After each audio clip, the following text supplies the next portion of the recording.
कि पाकिस्तान और भारत के दरमियान जो तिजारती ताल्लुकात हैं उनकी बहाली के हवाले से स्टेक होल्डर्स में कोई इत्तफाक़े राय नहीं हुआ है। ये क्रॉस बॉर्डर टेररिज्म है। इंडिया ने इतना इस पे बोला, इतना बोला कि नाउ उन्होंने इसको डिनोट कर दिया। ठीक है जी, अब जारी बात है ये कजाकिस्तान के अंदर हो रहा है। पता नहीं कि कैसा नाजुक दौर है कि खत्म होने का नाम ही नहीं लेता है। जवान बूढ़े हो गए हैं लेकिन मुल्की मसाइल खत्म नहीं हुए। जहां तक मुआशी हालात की बात है तो मेरा हुक्मरानों से एक बड़ा आजिजाना सा सवाल है, आपकी इजाज़त से अगर आप दें कि मैं आपसे एक सवाल पूछ लूं कि माशी तंगी की मुसीबत सिर्फ आवाम ही की किस्मत में क्यों है? कि इस वक्त जो जंग है ना, ये हथियार की जंग नहीं है, ये इकोनॉमी की जंग है, ये प्रोग्रेस की जंग है। और उस जंग में इंडिया हमें बीट कर चुका है और इंडिया बहुत आगे निकल चुका है। हम अब भी वही बातें करते हैं, हम जाके इंडिया के साथ जंग करेंगे, हम कश्मीर लेंगे, हम इंडिया के साथ जाके जंग करेंगे, अपने हुकूक लेंगे। भाई आप अपनी इकोनॉमी को स्ट्रॉन्ग कर लो, आप खुद को स्ट्रॉन्ग कर लो। एससीओ में आपके सारे सेंट्रल एशिया भी है, पाकिस्तान भी है, ईरान भी है, उसमें और भी जो सेटिंग में ममालिक हैं, तो वो कहते हैं जी कि ये एससीओ जो रीजन में ऑपरेट कर रहे हैं, जिसमें उन्होंने नाम लिया अलकायदा का और उसके साथ साथ दाइश का, आईएसआईएस का लिया। उन्होंने आईएसके का नाम नहीं लिया because this is what I think right. And then Lashkar Taiba and Jaish Mohammed. So Lashkar Taiba and Jaish Mohammed are these two terrorist organizations which India says कि जी ये हमारे रिलेटेड मामलात हैं।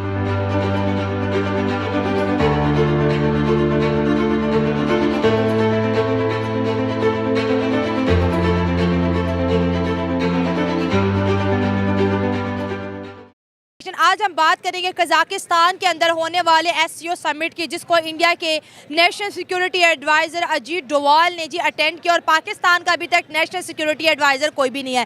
लेकिन वहाँ पर इंडिया ने पाकिस्तान को बहुत बुरी तरह लताड़ा और कहा कि हम तो जी दहशतगर्दों को ना सपोर्ट करेंगे और क्रॉस बॉर्डर टेररिज्म करने वालों को भी सपोर्ट नहीं करेंगे, इनके खिलाफ हमें अल ऐलान जंग करना होगा।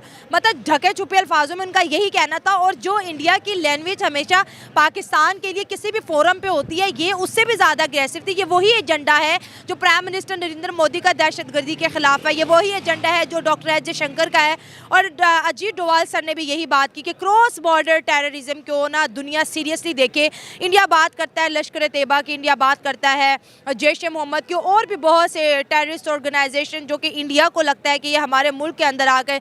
इंडिया ने इतना इस पे बोला, इतना बोला कि नाउ उन्होंने इसको डिनोट कर दिया। ठीक है जी, अब जारी बात है ये कजाकिस्तान के अंदर हो रहा है।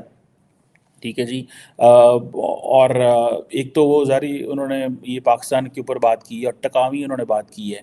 अब ये जो मैं आपको यहाँ पे एक और बात भी बताऊँ, पाकिस्तान का नेशनल सिक्योरिटी एडवाइज़र ही कोई नहीं है, एनएसए कोई नहीं, पता नहीं वहाँ सेक्रेटरी हमारा कुछ चला गया होगा, आई डोंट नो कौन गया है वहाँ पे, लेकिन हमारा वहाँ पे हमारा नेशनल सिक्योरिटी एडवाइज़र ही कोई नहीं।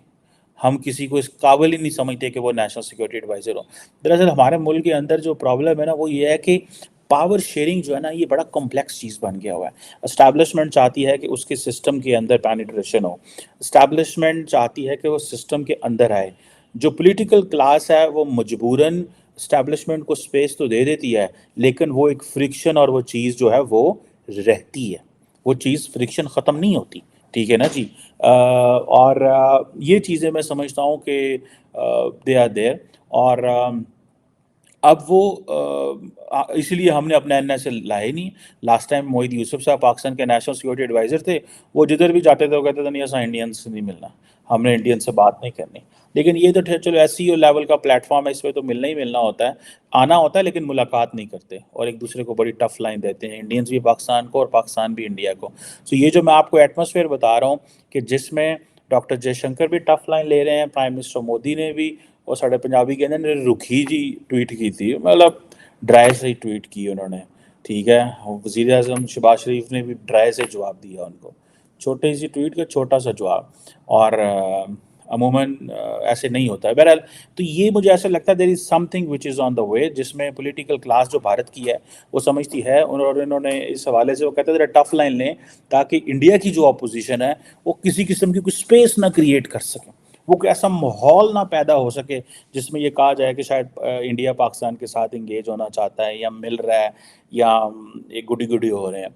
अब ये जो है वो कहते हैं डॉक्टर जो एनएसए दोवल कहते हैं जी डबल स्टैंडर्ड्स हैं, ये ख़त्म होने चाहिए। अब देखना दोनों की हिस्ट्री सेम है पिछले 75 ईयर्स में, तो 75 ईयर्स में हम कहाँ पे हैं वो कहाँ पे हैं, तो ऑटोमेटिकली उनकी बात में वजन होना है। तो हम तो अपने पिछले वो जो इंस्टॉलमेंट IMF की वो भी नहीं पे कर पाते, तो हम पे कैसे ट्रस्ट करें। मोर ओवर हमारे फिर बैड इमेज भी है काफ़ी सारे मामलात में, टेररिज्म भी हुई है पास्ट में, हमारे अपने KPK में कितने लोगों की शहादतें हुई हैं, तो हम इन्वॉल्व हैं डे वन से, मतलब इन्वॉल्व है इन अ वे कि हमने ट्रस्ट लूज़ किया है। सर यहाँ पर एक और बात भी आ जाती है ना कि इंडिया पाकिस्तान की दहशतगर्दी पे बात करेगा, पूरी दुनिया की दहशतगर्दी पे बात करेगा।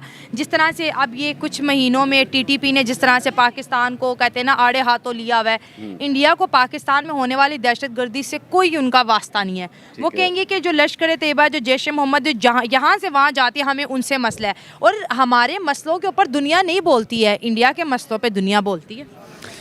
अच्छा, इसमें दो चीज़ें आपने रेज़ की हैं कि एक तो इंडिया को ये प्रॉब्लम है कि मतलब उनका कंसर्न मेन ये है कि जो हमारे मुल्क में भी तो दहशतगर्दी हो रही है, कोई खड़ा हो रहा है हमारे साथ तो कोई नहीं खड़ा हो रहा। नहीं होना तो चाहिए, क्योंकि टेररिज्म जहाँ पे भी है वो वर्ल्ड वाइड सबके लिए प्रॉब्लम है। ये एक वर्ल्ड वाइड ग्लोबल डिजीज़ है, ये कि मतलब एक आप इसको कंट्री टू कंट्री नहीं कर सकते, इस मामले में बायस नहीं हो सकते। लेकिन इंडिया अगर ये कहता है कि हमारे मुल्क से एटलीस्ट पाकिस्तान इंटरफेयर ना करे, तो वो उनका राइट है। अगर इंडिया हमारे साथ करेगा तो हमारा भी तो इंस्टांस होगा कि आपके वट एवर जो प्रॉब्लम्स है वो आप इंटरनल रखें, आपकी वजह से हमारी नेबरिंग कंट्री ना इफेक्ट हो। अच्छा चले ये बताएं कि ये जी 1947 के बाद के जो हालात रहे हैं, और हमें ये सोचा था कि तालिबान बना लेंगे और बड़ी बड़ी जुमातें बना के हम इंडिया को दबा लेंगे, सियासी तौर पर तो हमारा कभी इतना स्ट्रॉन्ग कोई स्टांस रहा ही नहीं है, ठीक हो गया।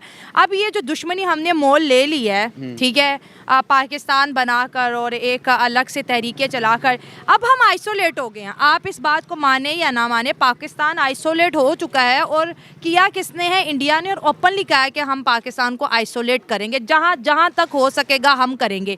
यहाँ से कोई मर्दे मोमिन नहीं है कि जो खड़ा होकर झंडा उठाए कि हाँ भाई हम बात करेंगे, आपके मसले भी देखेंगे, अपने भी मसले आपके साथ रखेंगे, कश्मीर को भी हल करेंगे और दोस्ताना ताल्लुकात आगे लेके चलेंगे।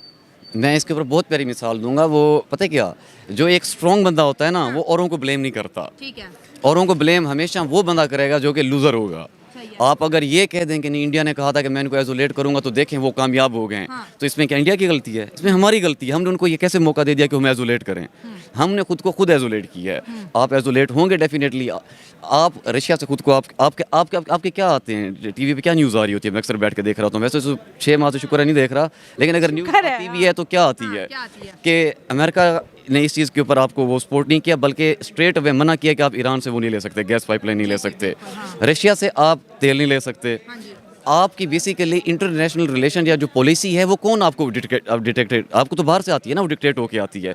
आप अगेन वही बात है, सॉवरन नहीं है। जब आप सॉवरन नहीं होते तो don't blame India, for God sake. आप इस काबिल बन जाएं कि इंडिया खुद कल आपके साथ अच्छे टर्म्स पे आना चाहे, वो खुद कहे कि नहीं, Pakistan is a developed country और developing country, at least they are trying out. Potential तो नजर कोई पोटेंशियल तो नजर आया है। We have become a failed state unfortunately, and as a matter of fact we should accept this, ताकि हम फ्यूचर में आने वाले नुकसानात से मजीद, अब नुकसान तो ऑलरेडी बहुत हो चुका है, लेकिन मजीद नुकसान से बचा जा सके।